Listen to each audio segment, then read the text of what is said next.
Well, here we are once again. It's a little bit later than usual, but it's well worth waiting for. Would you not say, Pat? Uh, Absolutely. Hunger is good sauce, isn't that the phrase? So they say, yeah. Before we start, Dr. Collins, I think the first album my brother ever bought, and it really was not. Do you remember the big thick eight track cartridges or whatever they call them? Remember they were like a big disc, and you put them in. My brother bought one of them. We had just come back from America, and the first one he brought was Kris Kristofferson, and I think the passing of Kris Kristofferson yesterday sort of marks a what would you say, a red letter day in my life anyway. Oh, I felt the sadness, you know. It's this thing where you feel that the world's poor, sort of a cliche, but the world is poor for the lack of him, you know. Yeah.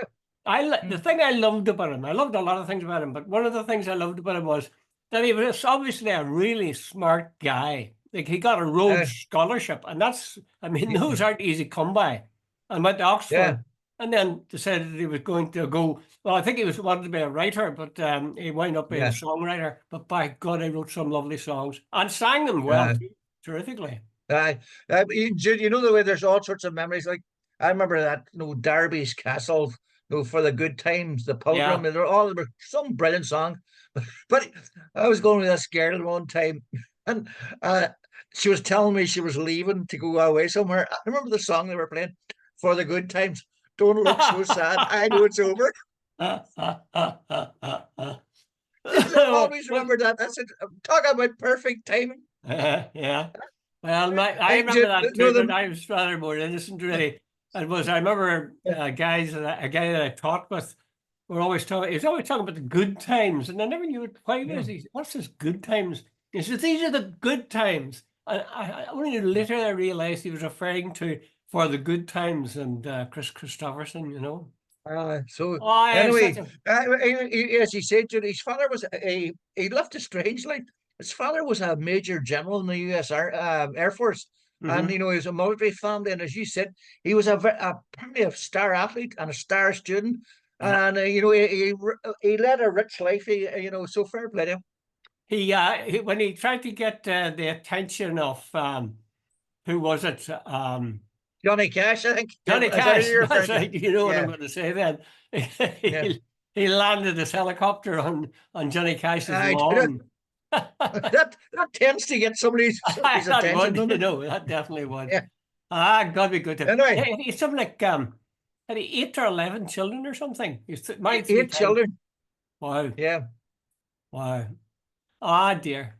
That's sad, sad, sad. But you see, I keep checking what year were they born and to see if I'm ahead of the game or not. And I'm finding distressingly often that I'm very too near Yeah. to them. Okay, let's Uh, get down to the business.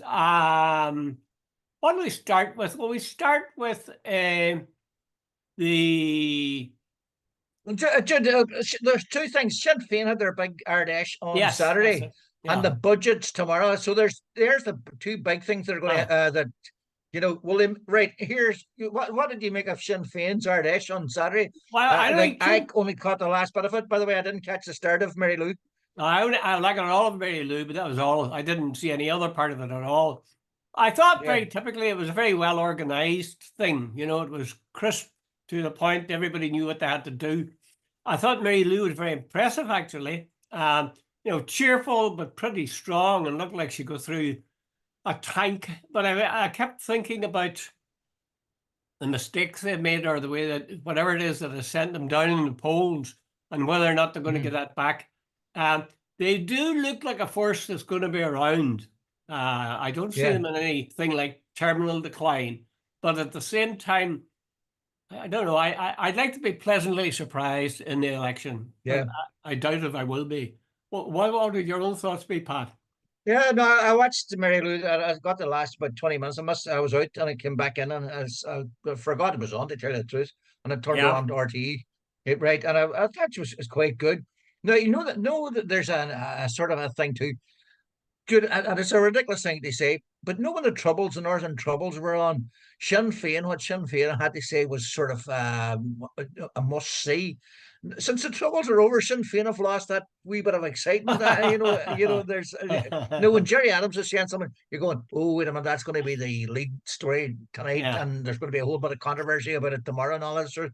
Now they're talking about bread and butter issues, about the cost of living, about housing, aye. about immigration, and all the rest. Now they've announced their position on a couple of things. So, and I heard there was a Vox popped on after, and there's a young guy there, and I remember he said, we seem to have got our act together again. He says we've come out with a couple of very good policies, particularly in regard to housing and social Mm. welfare and stuff like that. So, and so on. So it'll be interesting to see whether people actually pay attention to these sort of things, or is there a visceral thing that there's just certain people, whether Sinn Féin offered them a gold bullion every morning, whether they still wouldn't vote for Sinn Féin. It's going to be interesting. Yeah, I must say I share that feeling.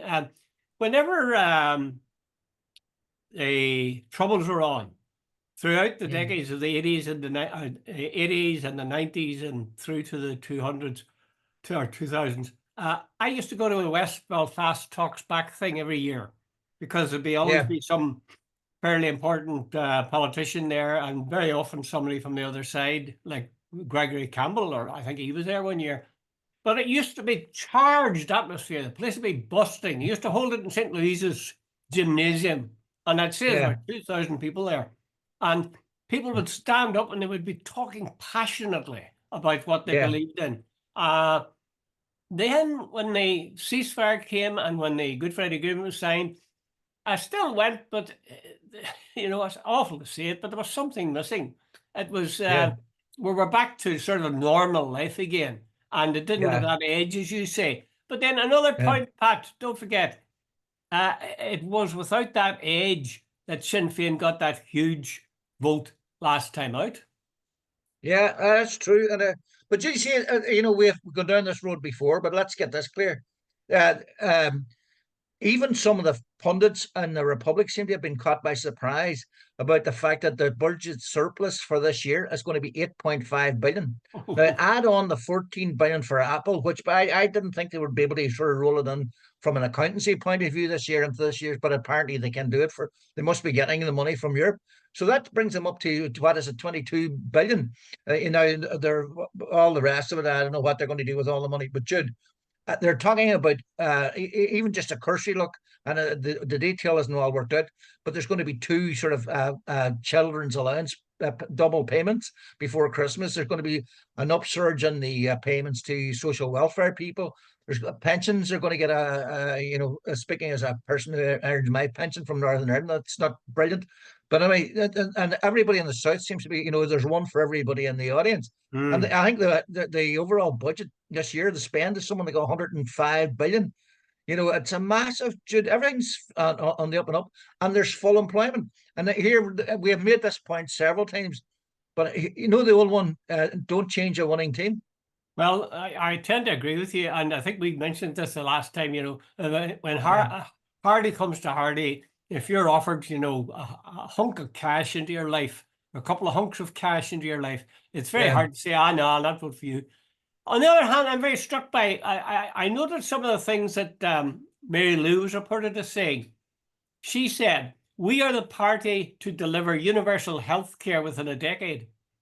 Now, hmm, I would look very carefully. If I was in the South, I would look very carefully at a party that could say that. And if I thought they were going to follow through, we will hmm, deliver universal health care within a decade. We'll be providing the right care in the right place at the right time.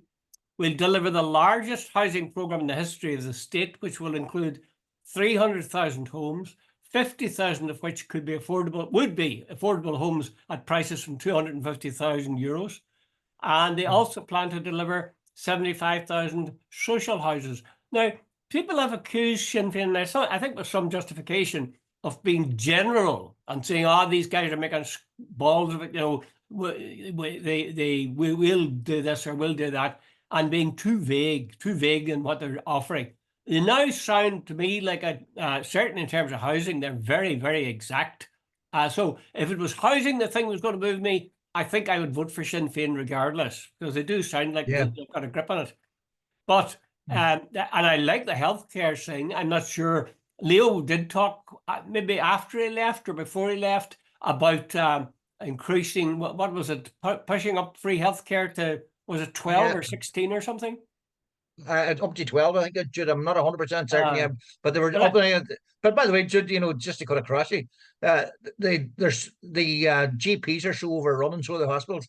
I don't understand how they can talk about providing free treatment to the up to the under 12s. They simply don't have the resources to do it or the personnel. But sorry, go ahead. no. I think that's very important to say. And again, I mean, whether or not Sinn Féin can deliver on universal health care within a decade. She also said last night, but despite, see, I'm intrigued by Leo's statement. Last night, Mary Lou said that by 2030, they would see to it that there was a border poll. And that Michelle O'Neill had said that on her watch, there would be a border poll.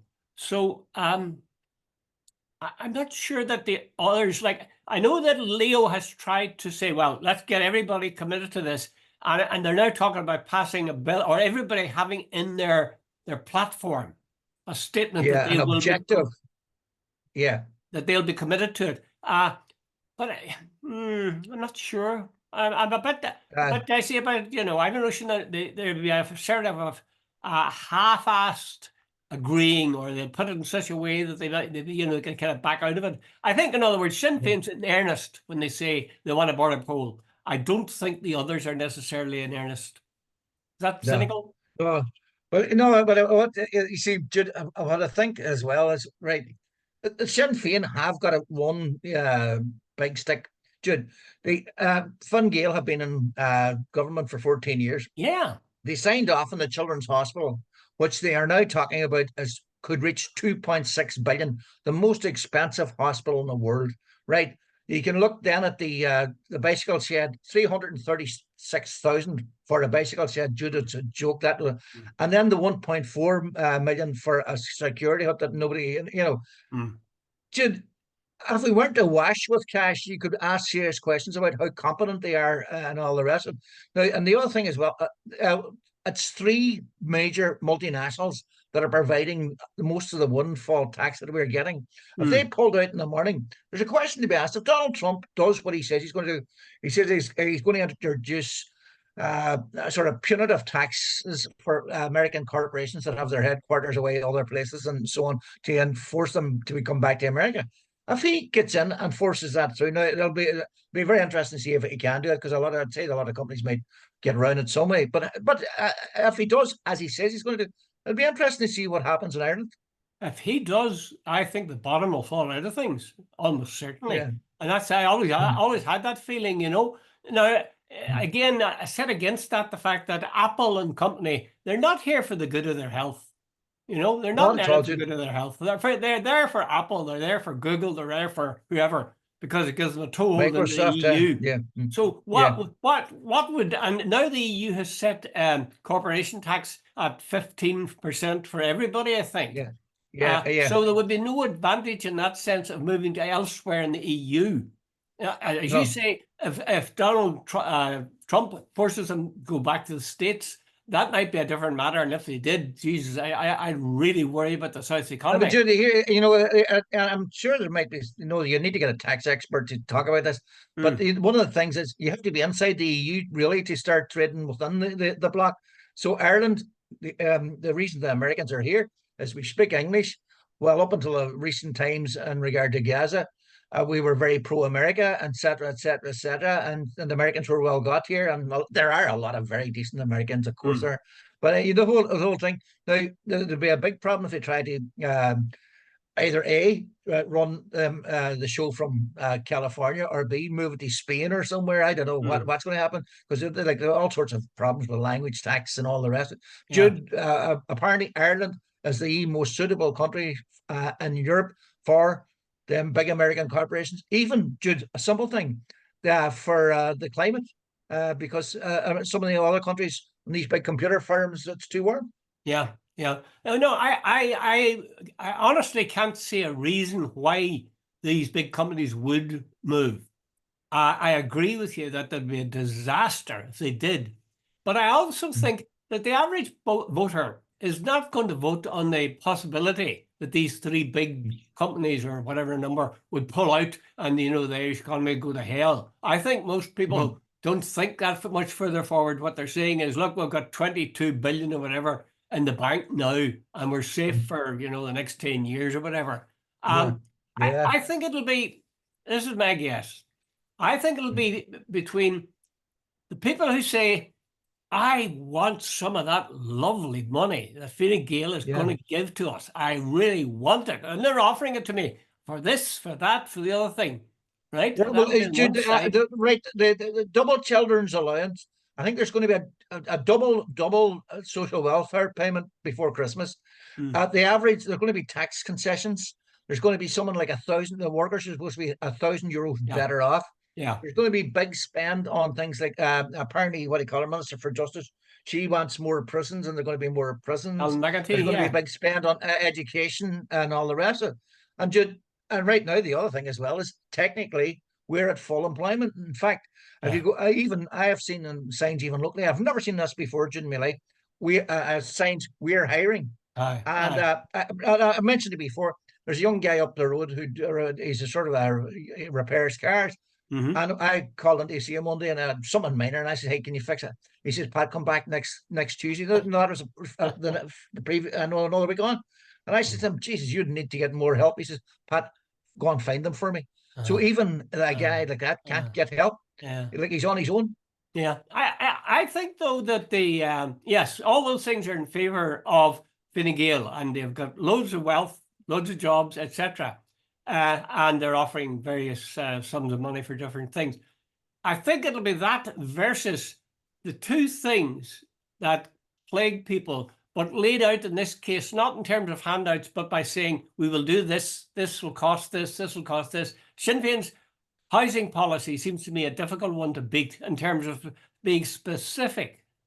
Their promise to do other things, universal health care, if they're saying they're going to reduce that by 2030, I don't think they will. But I think they are. They're pinning their colours to the mast on it. Now, those are the two, and that housing and healthcare are the two things that really plague people in the south, I think. So it's nice to have the extra money, and I'm sure an awful lot of people will be tempted by that and will go for it.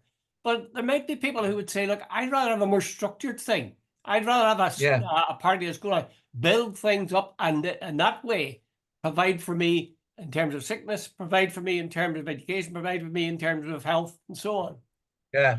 People think that way, they just say, give me the money. Give me the money. Yeah. No, but right, to wrap it up, I think what you said there at the start, I can't see a massive change. Even I was watching the Weekend Politics on RT last night, and the first question, I can't remember what he called the presenter, it doesn't matter.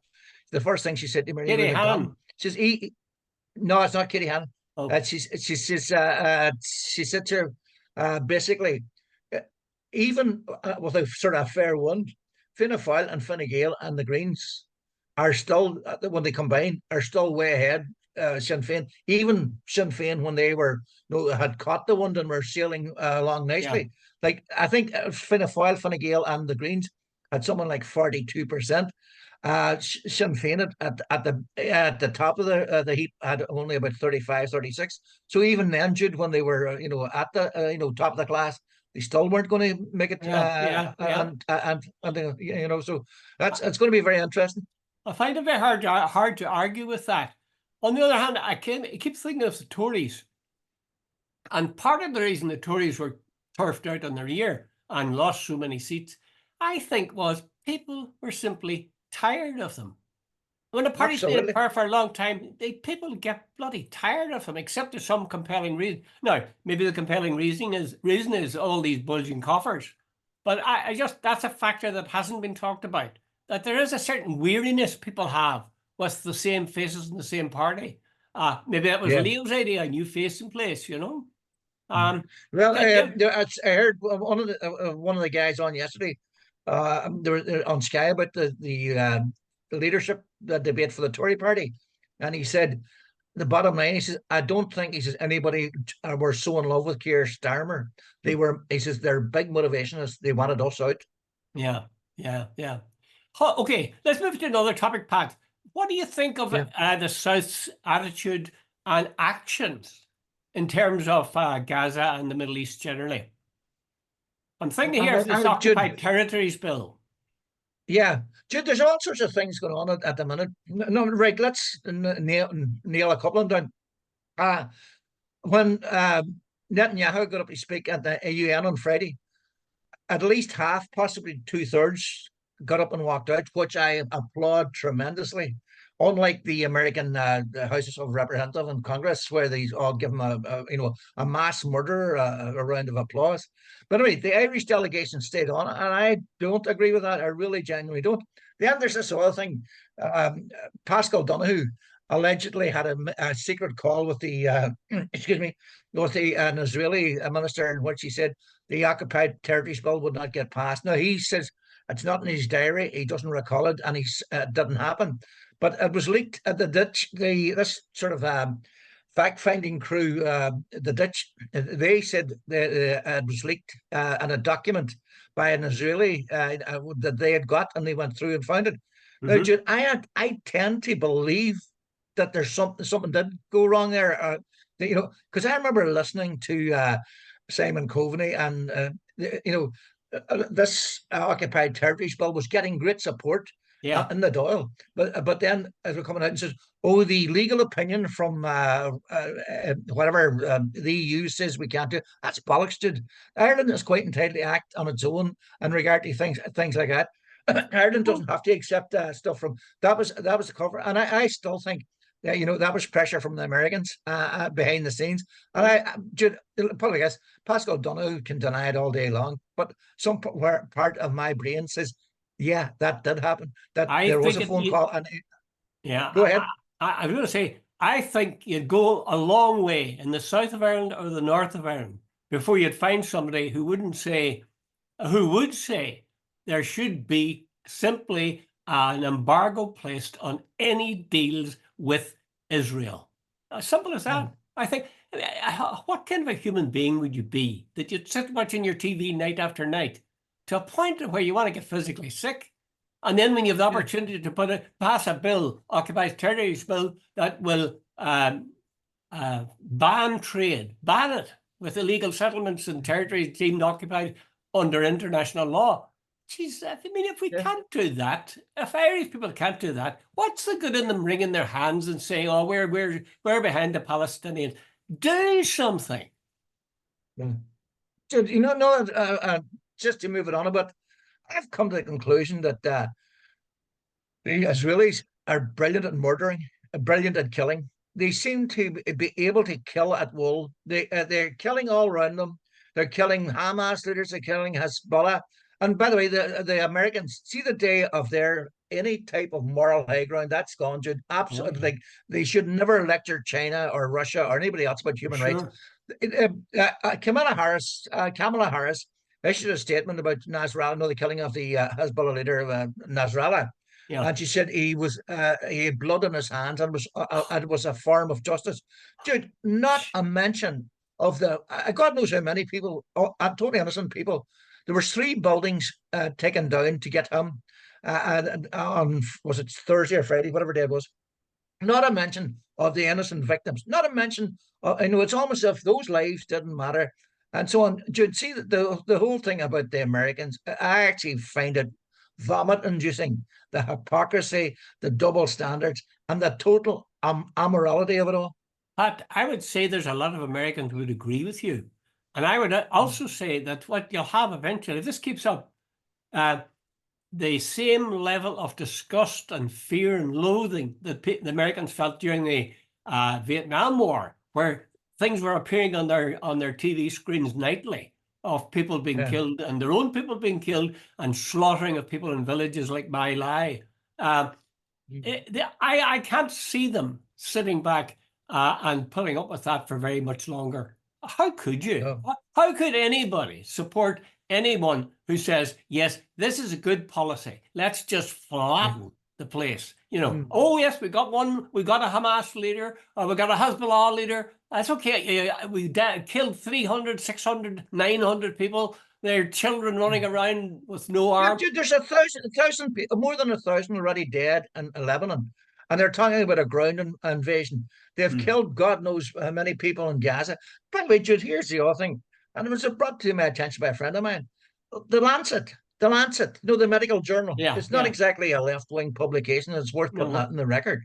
They're saying that the real figures in Gaza could be as high as 160,000 dead. Oh, Because there's so many under the rubble that are unaccounted for, and so on. By the way, I heard as well, there's a woman on yesterday, a lieutenant colonel on Sky in the Israeli army. And yesterday morning, one of the guys on Sky, she was very, very aggressive. He says, look, you're killing a lot of people. It's disproportionate.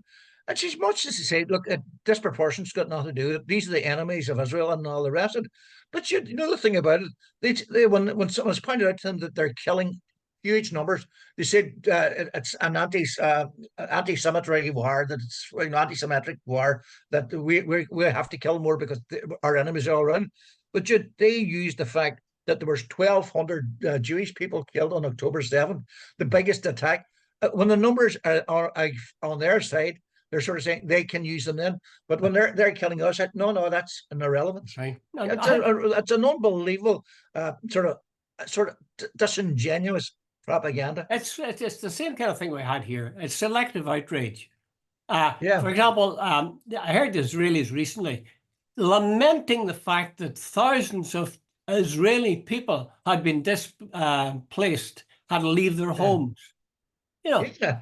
Oh Jesus! Yeah, leave their homes at the northern border, and the reason they're going into Lebanon so that these people can go home again. Oh Jesus! I really don't know. Do you think that people will? I mean, the big difference is that we're seeing it. Actually, if you stop to think about it, you were saying, that they're doing all these bad things and they're slaughtering people, and that's what they're doing. But if you'd had the cameras during the Second World War, with bombing raids in Coventry or bombing raids on different parts of Germany, you would add to the same thing. So maybe it's just that the immediacy of it all is being brought home to us. Whether it's going to have any effect, I don't know. Would you guess that there might have been a change of mood in America? Would there not be an awful lot of Americans who would feel ashamed that in their name the kind of suffering that's inflicted in Gaza, for example, should happen? No, Jude. Someone I've got into discussions with various people. See the media in America, Jude.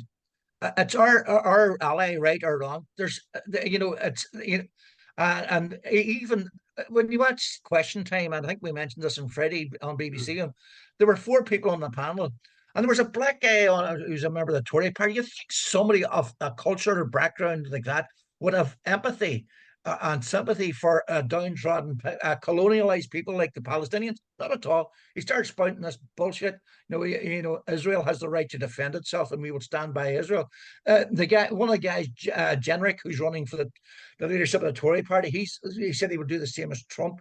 He will move the British embassy from Tel Aviv to Jerusalem, because that is in other words, the Palestinians have no rights. The Israelis can act with immunity and impunity. They can kill all around them, and there's no. And see this idea of international law, that's gone. Yeah, well, I think most of us knew all along that they would suit themselves, but it's just so blatant, so horrifyingly blatant. Incidentally, when you talk about that black guy speaking for the Tories, that brought back to mind the fact that Leo Varadkar said that all the parties in the South should sign up to United Ireland. And I think it's pretty much the same thing. What they're doing by putting that black guy in there, they're saying, don't be talking to us about being racist. We're not racist. Look at here, the black guy's doing the talking. And likewise with Leo. He's saying, don't be talking to us about the United Ireland. Sure, I've just said we're going to make it an objective. I really think that they're trying to spike the one gun if that's the word they want, that Sinn Féin have. You're just laughing at that. Are you laughing because you disagree? Well, I was like somebody congratulating Northern Ireland on winning the shooting at the Olympics. It's the one bloody thing we were good at. Oh dear God, forgive you. God forgive you. Okay, let's just do one more item, Pat. Well, at least one more. And that is this thing where they're talking about, Rose Conway Walsh, who is from Mayo, and therefore must be a good person because my wife's from there. She says, as far as the Irish government is concerned, the North falls under the remit of foreign affairs. What an insult to the citizens of the North. Well, I couldn't agree more. But, I mean, we get that insult in all sorts of ways. When people talk about our country, or they talk about Ireland, and they're not talking about us, you know, where in some ways it's outrageous. But yeah, do you see that yourself, Pat? Jude, I was outraged by it when Jude, I don't know when I copped on that Northern Ireland was dealt with by the Department of Foreign Affairs, part of our island. I'm a Donegal man. Jude, I am as much at home in Derry or Tyrone as anywhere else. Like, I don't even see the difference in the border. I have loads of friends in various places. And I find that seriously offensive that our own government actually, that's what we said, Jude. It's almost sort of like kowtowing to the Brits that, oh no, this is a foreign. Jude, it should be at the Department of the Taoiseach, Northern Ireland. It should never have been in the Department of Foreign Affairs. It should be domestic and a priority, and it should be you're part of our race, our nation, the fact that you mightn't be under a jurisdiction is an irrelevance. Well, you see, in some ways I have sympathy with them in that they want to distinguish. I mean, you're right, that the last thing you said, that the North is not part of the state Ireland, and that's why I always go on a state and not a country. But that's a fact. So if they don't call it as part of Foreign Affairs Department's duties, what are they going to get a separate name for the North and then Foreign Affairs for everywhere else? Exactly. Foreign Affairs for anything's off the island of Ireland's Foreign Affairs. Foreign Affairs. And how would they give a shit what you call it? It should be stuck to the Department of the Taoiseach. And maybe that's the thing, though. Maybe that's the thing, yeah. Pat. Maybe it isn't. We don't give a shit. What difference does it make? You know, you see, no, I don't mean I don't give a shit in the sense that it's an irrelevance. I am saying that it should be on the same level as Dublin, Cork, Donegal, the 6 counties. This is part of this island. There are people who are Irish to their backbone. They are native Irish, and it should not. They should not be referred to or dealt with by the Department of Foreign Affairs. That's what I'm getting at. Let's into a secret, Pat. I'm sure you know it anyway. Most of the Northern nationalists or Republicans think they're the real Irish. They see themselves as far. And there are more people now speaking Irish. I think more people speaking Irish now in the North than I have ever come across. Jude, I was in Templemore Sports Complex about a week ago, and there was 2 guys come in, and they had a full-blown conversation in the changing room at Asgilga. Fantastic. And you notice the upsurge in teams from the North in the All Ireland, Tyrone, Armagh, Derry. You know, you also had in the 70s and the 80s and the 90s, you had an upsurge in novelists, poets, Heaney, all these people. So it's very, very similar to, I think it's very similar to the Anglo-Irish Revival, where along with the political movement and the violence that followed 1916, you have this sort of cultural wave at work, which brings me finally to Kneecap. Yeah. And do you know who Kneecap's latest fan is? Yeah, John. Huh? Yeah. But yeah, John, I read that. I think my eyes. And in fact, I thought, somebody's made this up. But then they showed the video of him talking and saying he really liked them and he couldn't wait to give them a big hug and we'll have a great time. I think you're amazing. Yeah. The last time I saw Elton John, he was in Westminster Cathedral or whatever, and he was crying at the funeral of Lady Di. That and Freddie, in fact. But anyway, he was always diffusive. I was a wee bit over it, but I'd rather have him been diffusive than being begrudging. I tell you, it'll do no harm to them. You know, there's a lot of people who would ignore Kneecap for that reason. It makes it harder for unionists, for example, to see them as part of some sort of pan-nationalist conspiracy. These guys call themselves Mohara. Hey, by the way, just one final thing. The Pope got himself into a bit of bother when he was in Belgium there. It's terrible that the women want to be men, but also there was a whole discussion about the Belgian church has had an awful track record about how they Abuse. dealt with child abuse. Mm. There was a bishop whose name totally escapes me. He was allowed to retire very quietly after he admitted abusing somebody for 13 years. So, but I thought it was quite odd that a Catholic university would attack the Pope. Well, it's getting more and more the case that more and more Catholics, there's a whole lot of Irish Catholics very far right who detest. Yeah.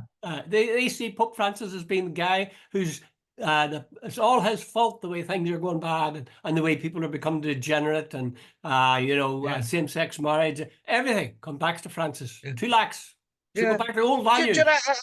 I was 2 guys on social media, social welfare.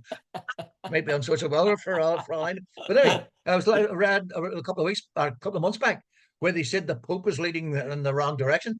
And I thought, these are 2 right-wing Catholics, the guys go to mass and all the rest. I thought, wait a minute, lads, here's the thing. If you believe in the Catholic Church and you believe that the Pope is the successor of Jesus Christ and that the Holy Spirit moves those around him to appoint him, do you saying you're better Catholics than the Pope? But there is a longing, you know this. There is a longing in everybody for yesteryear. We all look back to our young days and we say, Jesus, things were proper then. Kids weren't giving you bullshit or cursing at you or, people knifing each other. That wasn't the way then. People were decent, and they looked after each other. And now we're bloated with cash and today it's not as good. What a load of bollocks that is. What a load of bollocks. It's totally bollocks. But that's what drives people. They think the past is wonderful. Anybody that says that to me, I say, right, go on, tell me. See, see what happened in Germany from about 1936. See what happened in Spain the same way. Yeah. Know all the people